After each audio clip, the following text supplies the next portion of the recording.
नमस्कार दोस्तों, हमारी आज की कहानी है तीन पत्नियां। रात का भोजन समाप्त हुआ, ठंडी चांदनी बरस रही है।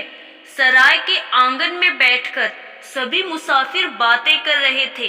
कई प्रकार के राज्यों के बारे में, देशों के बारे में बातचीत चली।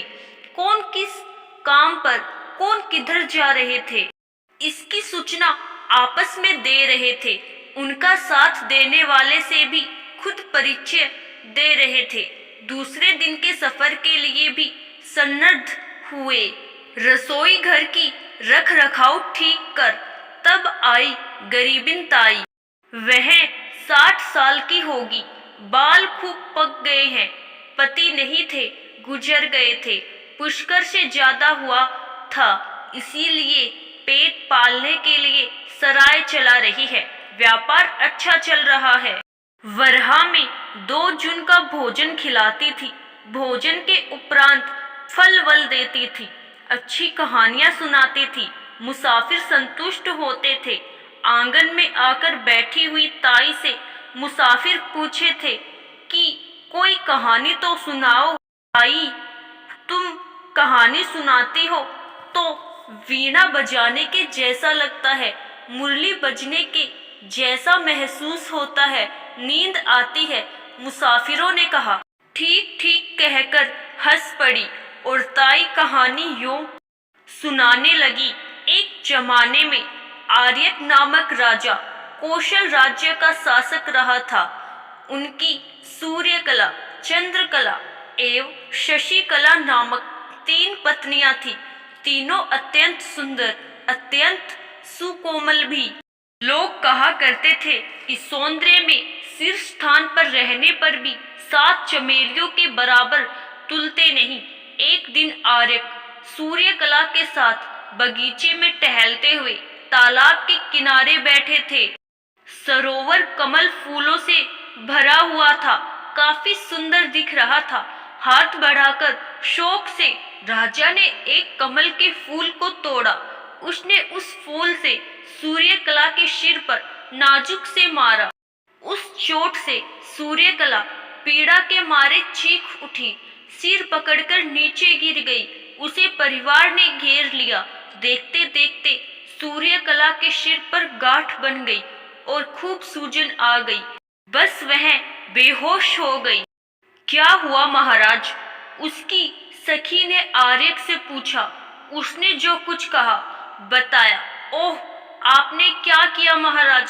सूर्यकला अत्यंत कोमल है, आप इस ओर ध्यान नहीं दे पाए, सखी ने कहा। रथ पर सूर्यकला को ले गए थे, अंतपुर पहुंचाया। राज चिकित्सक आए, इलाज शुरू किया। विविध प्रकार के ऊपर लगाने वाली मंजरियों, मलहम, तेल आदि लगाकर उन्हें सूर्यकला के शरीर पर लेपन कर उसे स्वस्थ किया। खतरे से बच गई। आर्यक ने चैन की सांस ली। आप विश्राम करो। सूर्यकला का सिर अति नाजुक ढंग से सहलाकर राजा वहां से विदा लेकर दूसरी पत्नी चंद्रकला के पास पहुंच गया। आर्यक का अन्यमनस्क होना देखकर चंद्रकला ने खिलखिलाकर उसकी मनस्थिति को बदलने का प्रयास किया। आर्यक चंद्रकला की हंसी से मामूली स्थिति में आ गए, तलब से सटकर बैठे थे। चंद्रकला ने उसके हृदय पर सिर सटाया था। कहिए महाराज, इस रात आपकी चाह क्या है जिसे मैं पूरी कर सकती हूँ? उसने पूछा। कहूँ, यो पूछकर आर्यक चंद्रकला के मुंह को पास में लेने ही वाला था। इतने में ही खिड़की से चंद्रमा ने झांक कर देखा। चांदनी ने घेर लिया। बस चंद्रकला मूर्छित हो गई। आर्यक परेशान होकर, कौन है वहां पर? यो जोर से चिल्लाया।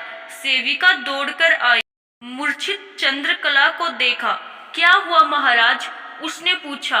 आर्यक ने उत्तर के रूप में खिड़की की ओर दिखाया। बाप रे, चंद्रमा, उसने कहा। दौड़कर खिड़की के पट बंद किए, राजा के पास पहुंची थी। चंद्रकला अत्यंत नाजुक है, काफी कोमल है। चांदनी को वह बर्दाश्त नहीं कर पाती, इस कारण से खिड़कियों सहित मंदिर के सारे दरवाजे बंद करके रखते थे। फिर आज इस खिड़की को किसने खोला? पता नहीं, गलती कहाँ हुई होगी, पता नहीं, सेविका ने कहा। साथ में काम करने वाले सेवकों को बुलाया। उनके द्वारा चिकित्सकों तक खबर पहुंच दी गई। चिकित्सा आरंभ की गई। चंद्रकला पर मलाई का लेपन किया, फूल की पंखुड़ियां चिपकाई गई, उसको स्वस्थ बनाया। चंद्रकला होश में आई। चंद्रकला ने आंखें खोलकर महाराज की ओर क्षमा करने की दृष्टि से देखा था। आर्यक ने हल्की सी हंसी छोड़ी। धीरज बांधने के लिए उसके गालों को सहलाकर वहां से निकल पड़ा। वह तीसरी पत्नी शशिकला को मंदिर पहुंचाने के लिए निकला। चांदनी आटा फैलाने के जैसे फैली थी। आर्यक पालकी से सफर से उत्साहित था। लग रहा था कोई दूर पर धान कूट रहा था। धान कूटने के गीत सुनाई दे रहे थे। गीत राग युक्त है। आर्यक शशिकला के मंदिर पहुंचा था। सेवकों की घबराहट को पहचाना। क्या हुआ? आर्यक घबराया। रानी की हथेली पर घाव हुआ था। घाव कैसे हुआ?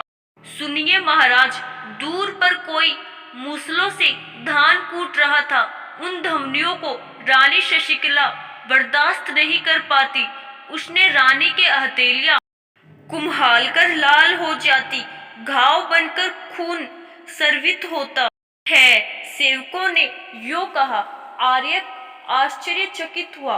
दौड़कर आर्यक एकांत मंदिर पहुंच गया। शशिकला ने हाथों को देखते हुए आंसू भर लिए आंखों में। शशि, आर्यक ने पुकारा। महाराज, कहती हुई शशिकला आई और आर्यक के हृदय से चिपक गई।